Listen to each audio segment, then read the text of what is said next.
Okay, ladies and gentlemen, you're welcome. Thank you so very much for being a part of this presentation. I appreciate you so much for coming on, and I believe we're going to have an amazing 20 minutes to go. My name is Olusegun Fabusoye, and I'm a peace proponent. I love peace so much, and I always want people to live at peace with each other.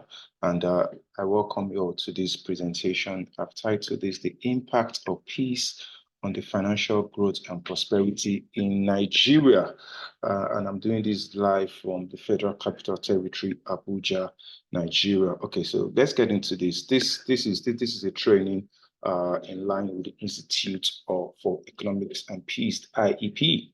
And the goal is building peace through the power of research, insights, and partnership. Okay, so let us take some very key information about the IEP, the Institute for Economics and Peace. It's a massive institute that uses research, and the research is used extensively by organizations, including the Commonwealth, World Bank, and the United Nations. And the work is included in thousands of university courses, over 350,000 downloads of this IEP report. So it's an extensive work. It's an extensive social reach. It's an extensive publications that we do here. So I start by saying this piece is very expensive. Peace is very expensive. The presence or the absence of peace directly affects the economic prosperity of the nation, and the impact of violence on the nation is expensive, and it affects every area and aspect of a nation. And our goal is to improve peace by improving the economic outlook of a nation. Peace and prosperity go hand in hand. Where there's more peace, there's more prosperity. Where there's more prosperity, there is more peace. Okay, so let us look at some economic impact of violence. This is one of the IEP reports. If you look at that highlighted section with a black arrow, says in 2019, the economic impact of violence on the global economy amounts to 14.4 trillion. That's a lot of money. That is equivalent to 10.5% of the global GDP. And if you prune that down to a person, that's about $1,895 cut off each person. That's a lot of money to cut off each person. And that is the economic impact of violence around the entire world. In 2022, the economic impact of violence is worth about 17.5 trillion. 17.5 trillion.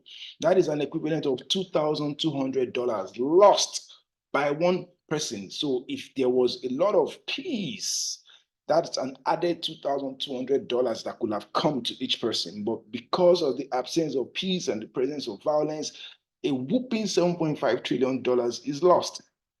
Okay, and if you look at the economic impact of violence, it increased in 2019 to $453 billion, and that's an average of $433 per person in sub-Saharan Africa. So this is a staggering statistics that is shocking.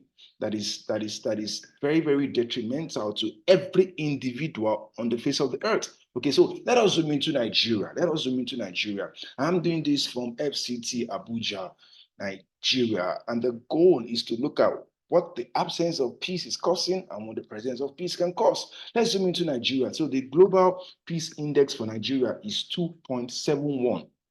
2.71. So Nigeria ranks 144 out of 163 countries. That is not good ranking. That is not good. That means the global peace index is low for Nigeria. It can be better. We could be ranked a little bit higher, but we are ranked 144 out of 163 countries. So let us look at more statistics for Nigeria. And that is on a scale of 5, 2.713 on a scale of 5. Okay. So, what are some of the composite index that is measuring peacefulness in Nigeria? If you look at some of the index on the right, you see political instability on its own is 2.25 out of 5. that is affecting a whole of things, changing political powers, changing political parties, changing political forces. It's affecting peace in Nigeria. Organized conflict, that is massive. That is massive. A whole of regions, politicians sponsor conflicts, organized conflicts, and that is a whooping 4 out of 5. You see, the higher the score, the more detrimental that factor and index is to the country. Access to weapon, 4 out of 5. You look at Boko Haram, you look at some terrorist group, and you're wondering, where are they getting the weapon? It's so easy to get weapons in Nigeria for violence, and that's scoring 4 out of 5. And violent demonstrations is another whooping 4 out of 5. That is all of these factors are affecting peacefulness in Nigeria. If you look at the 2022 positive peace index for Nigeria, the overall score is 3.84. 3.84. Okay. And Nigeria is ranking 135 out of 163 countries. Definitely, we are ranked very, very, very low because the amount of positive peace in Nigeria is not high enough. It's 3.84 out of 5. So there's something that needs to be done. And we define positive peace at the IEP is defined as the attitudes, the institutions, and the structures that create and sustain peaceful societies. See, the positive peace index measures the level of societal resilience of a nation or a region. And if you look at some of these factors on the bottom right of your screen, acceptance of the right of others is like 4 out of 5. That is not good. Equitable distribution of resources, that's 3.8 out of 5. Free flow of information, 2.9 out of 5. Good relations with neighbors, 3.5 out of 5. High levels of human capital, 3.7. All of these are indicative of why the positive peace index in Nigeria is 3.84 overall score, which can be improved upon definitely. So, like I say, if you look at the relationship between positive peace and business, there are very, very two factors that I want to point out in this presentation, and that is sound business environment. You see, one of the 8 pillars of positive peace is that it assesses the strength of economic conditions as well as the formal institutions that support peace. Sound business environment is scoring 4.136 out of 5. What does that tell you? There is a direct correlation between peace and sound business environment. When there is no sound business environment, you can link it to the absence of peace or absence of enough positive peace in a country. If you look at well-functioning government, which is one of the 8 pillars of positive peace, a well-functioning government delivers high-quality public and civil services, engenders trust and participation, demonstrates political stability, and oppose the rule of law. Nigeria is scoring 3.5 out of 5. There's a lot that can be done. Low levels of corruption is 4.58, and that is high because ours is not where it's supposed to be. So, ladies and gentlemen, what are some of these conclusions? These conclusions are direct, and we're going to make some recommendations. I've made some recommendations with which I want to present that can be implemented to bring about increase of peace in the land. So, what is the conclusion of all of this report? Number one, the absence of peace has a direct impact on the finances and prosperity of the people and of nations. Direct impact. You cannot separate peace from progress. You cannot separate peace and prosperity. As a matter of fact, the national anthem of Nigeria, if you read it very well, you see that peace and prosperity is used in the same sentence. So where there is no peace, there can be no prosperity. Hence, they need to promote and ensure peace in our homes, peace in our families, and peace in our country. So we're going to conclude this presentation with 6 recommendations. And I want to spend a minute each to explain all of these recommendations. Recommendation number 1, the importance of peaceful coexistence should be taught in our schools, in our universities, and in our institutions of learning. Peace can be taught. People learn how to be violent. People become more violent. People become more harsh and more tough. Also, peace can be learned and peace can be taught. Anything you want to see in your communities, we have to teach it. We have to teach it in our schools. We have to teach it in our communities. We have to teach it in every institution of learning, whether 4 walls of university or 4 walls of a polytechnic. Number 2 recommendation, the economic value of peace should be taught and shared to all business parastatals and agencies. I remember the last violence that happened in Nigeria, the Lekki tollgate violence in Lagos that spread across the country.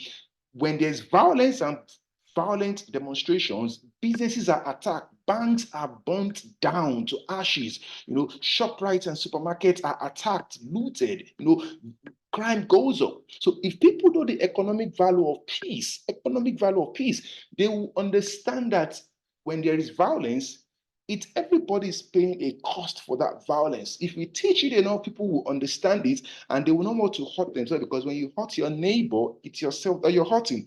Recommendation number 3: community leaders, religious leaders should be more involved in sensitization of youth and community groups in ways of promoting peace amongst themselves. We can't leave everything to the federal government. We can't leave everything to the president or the senators or the House of Reps.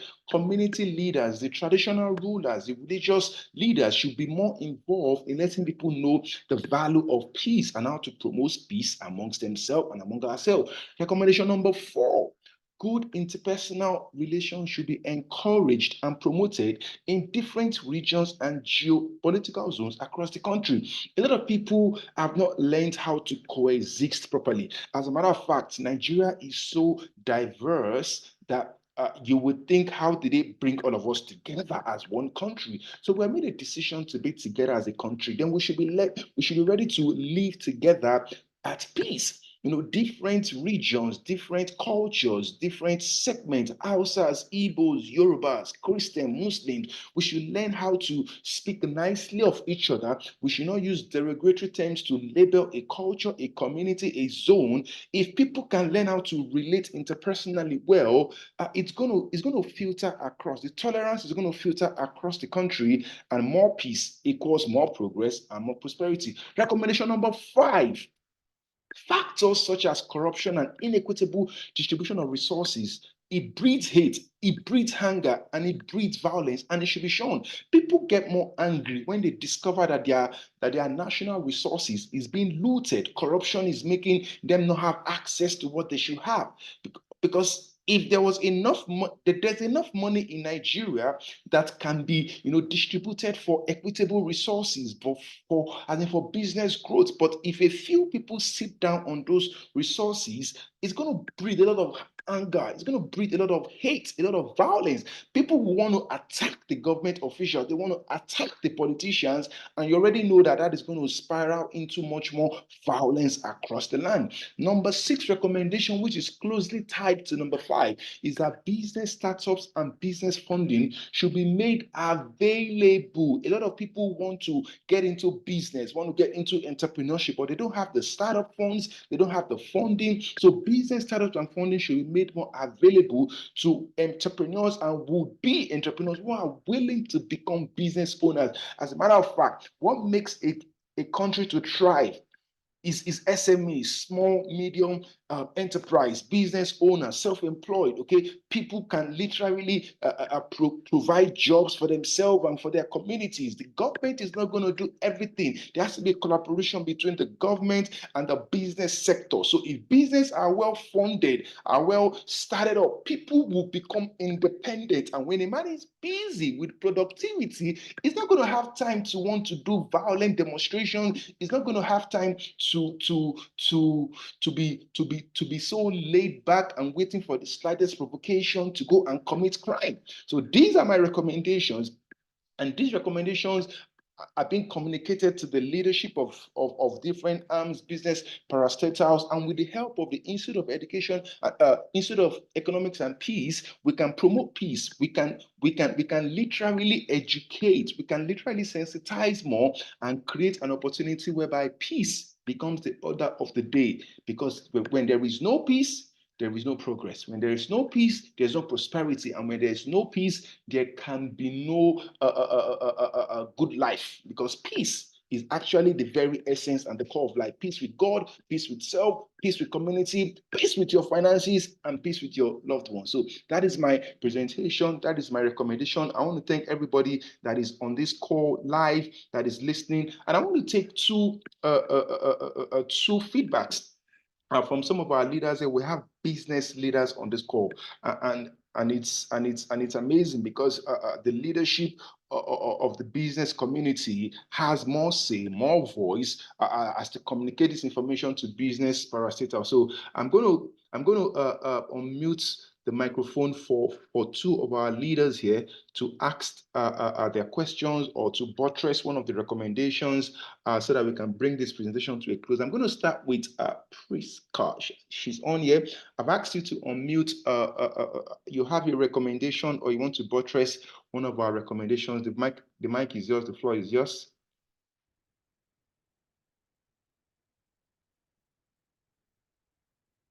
Are you there? Okay, all right. Okay, yeah. Yes, I'm here. Good afternoon, everyone. Can you hear me, please? Yes, loud and clear. Yes, you have a point you want to buttress on any of the recommendations for us, please. Apologies, my network isn't so great, so No worries, no worries. I'll just share your thoughts with us quickly. Can you hear? Okay, all right. I think the network is not so great on our side. I'm going to open up the microphone for one of our leaders on this call here at Care. You want to buttress one of the recommendations, the one that you want to rehash or you want to buttress further so that we can take it a little bit forward in our next presentation and seminar. Tineke, the floor is yours. I've asked that you unmute.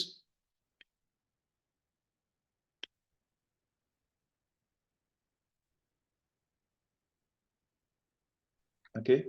All right. Yeah. Actually, I really don't have much to add all that has been said, but I would just say that all the six recommendations are very vital. Mm.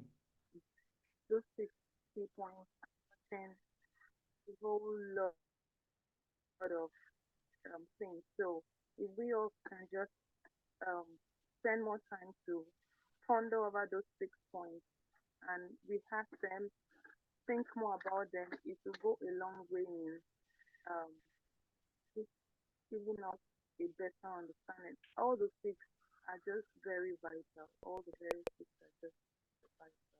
So that's just what I would say. Thank you very much. Thank you very much. Thank you very much. So I believe with these recommendations, peace can become much more popular. Positive peace in Nigeria can improve, and the economic cost of violence can reduce as peace goes up.